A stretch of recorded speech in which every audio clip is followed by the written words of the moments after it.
ஒரு 20 litre paint டப்பாவில் நல்லா மண் உரம் எல்லாம் போட்டு இந்த எலுமிச்சை செடியாக வச்சுருக்கோம். இது வச்சு ஒரு 2 வருஷம் ஆச்சுது. ஆனால் எவ்வளோ அருமையாக பூத்துருக்கு பாருங்கள்.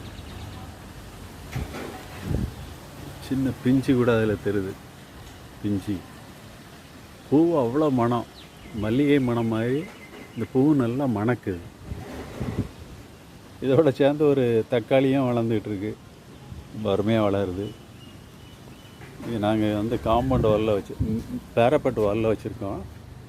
மேலே கீழே தண்ணி வழியாமல் இருக்கிறதுக்கு கீழே ஒரு ட்ரே 14 நம்பர் ட்ரே வச்சுருக்கோம்.